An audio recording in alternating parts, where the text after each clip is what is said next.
फरशी पुसत असताना ही मुद्दाम गेली अन परत जे घडलं तुम्हीच बघा. राग कशाला म्हणतात बघा.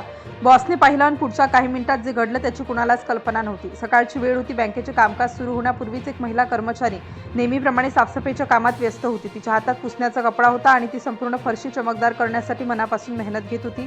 प्रत्येक कोपरा ती काळजीपूर्वक स्वच्छ करत होती. त्या दिवशी बाहेर वातावरण थोडंसं ओलसर होतं. लोकांच्या चपलांना चिखल लागलेला होता, त्यामुळे फरशी स्वच्छ ठेवणं अधिक कठीण होतं. तरीही ती महिला हार न मानता आपलं काम करत होती. तिच्या चेहऱ्यावर थकवा होता, पण कामाबद्दलची प्रामाणिकता स्पष्ट दिसत होती. थोड्याच वेळात बँकेचे दरवाजे उघडले गेले. काही ग्राहक आत येऊ लागले. ग्राहकांनी ओल्या फरशीकडे पाहिलं आणि काळजीपूर्वक चालक आत प्रवेश केला. काहींनी तर स्वच्छ केलेल्या भागावर पाय पडू नयेत म्हणून बाजूने जाण्याचा प्रयत्न केला. सगळं अगदी सुरळीत सुरू असताना अचानक एक महिला तिथे आली. तिच्या चेहऱ्यावर काहीतरी वेगळंच दिसत होतं. तिने ओल्या फरशीकडे एक नजर टाकली आणि क्षणभर थांबली. तिला समोर काय सुरू आहे याची पूर्ण कल्पना असल्यासारखं वाटत होतं. ती महिला काही क्षण जागेवरच उभी राहिली. साफसफाई करणारी कर्मचारी दुसऱ्या बाजूला कामात मग्न होती. आसपासचे लोक आपापल्या कामात व्यस्त होते. कुणाचंही त्या महिलेकडे विशेष लक्ष नव्हतं. मात्र पुढच्या क्षणी त्या महिलेने असं काही केलं की काही लोक आश्चर्याने तिच्याकडे बघू लागले. तिने स्वच्छ केलेल्या भागाकडेच पावलं वळवली. जणू काही मुद्दाम तिथून जाण्याचा तिचा निर्णय होता. ओल्या फरशीवर तिचे पाय पडताच मागे चिखलाचे ठसे उमटू लागले. एक नाही, दोन नाही, सलग अनेक ठसे संपूर्ण स्वच्छ भागावर दिसू लागले. काही सेकंदांपूर्वी चमकत असलेली फरशी पुन्हा खराब झाली होती.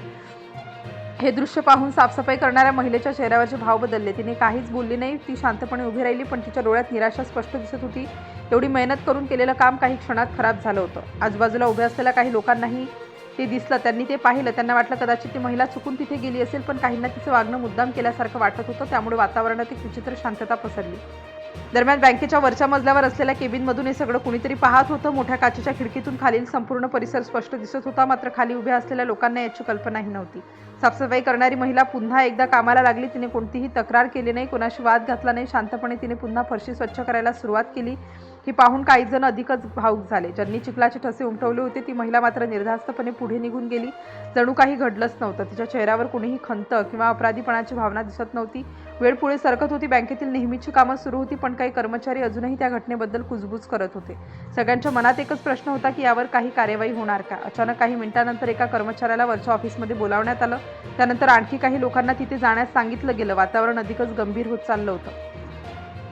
खाली उभ्या असलेल्या लोकांना काहीच समजत नव्हतं. नेमकं वर काय सुरू आहे याबद्दल अनेक तर्कवितर्क लावले जात होते. काहींना वाटलं एखादी महत्त्वाची मीटिंग असेल, तर काहींना काहीतरी वेगळंच घडत असल्याची शंका येत होती. काही वेळाने तीच महिला जिने स्वच्छ फरशीवरून चालत जाऊन चिखलाचे ठसे उमटवले होते, तिला देखील वर बोलावण्यात आलं. हे पाहून अनेकांच्या नजरा तिच्याकडे वळल्या.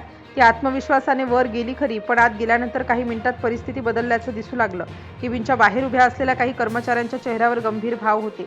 खालील लोक अजूनही प्रतीक्षा करत होते. नेमका निर्णय काय झाला याची कुणालाच माहिती मिळत नव्हती. काही वेळाने बातमी हळूहळू बाहेर येऊ लागली. समोर आलेल्या माहितीनुसार वरच्या केबिनमध्ये बसलेल्या बॉसने हा संपूर्ण प्रकार स्वतःच्या डोळ्यांनी पाहिला होता. सीसीटीव्ही फुटेज देखील तपासण्यात आले होते. त्यामुळे नेमकं काय घडलं होतं याबद्दल कोणतीही शंका उरली नव्हती. बॉसला सर्वात जास्त राग एका गोष्टीचा आला होता. चूक होणं वेगळं आणि एखाद्याच्या मेहनतीचा मुद्दाम अपमान करणं वेगळं. त्या महिला कर्मचाऱ्याने तासनतास कष्ट करून केलेलं काम काही क्षणात खराब करण्यात आलं होतं. साफसफाई करणाऱ्या महिलेने मात्र कुठलीही तक्रार केली नव्हती. तिने शांतता राखली होती, पण तिची मेहनत आणि संयम बॉसच्या नजरेतून सुटला नव्हता. शेवटी निर्णय जाहीर करण्यात आला. ज्या महिलेने मुद्दाम स्वच्छ फरशीवरून चालत जाऊन चिखलांचे ठसे उमटवले होते तिच्यावर तात्काळ कारवाई करण्यात आली. तिच्या वागणुकीला शिस्तभंग मानण्यात आला आणि अखेर जे सगळे जाणून घेण्यासाठी उत्सुक होते ते समोर आलं. बॉसने स्वतः पाहिलेल्या त्या प्रकारानंतर त्या महिलेची नोकरी तात्काळ संपवण्यात आली. तर दुसरीकडे शांतपणे आपलं काम करणाऱ्या साफसफाई कर्मचाऱ्यांचं सर्वांसमोर कौतुक करण्यात आलं. कारण शेवटी माणसाची ओळख त्याच्या पदाने नाही, तर दुसऱ्याच्या मेहनतीचा तो किती सन्मान करतो याने ठरते.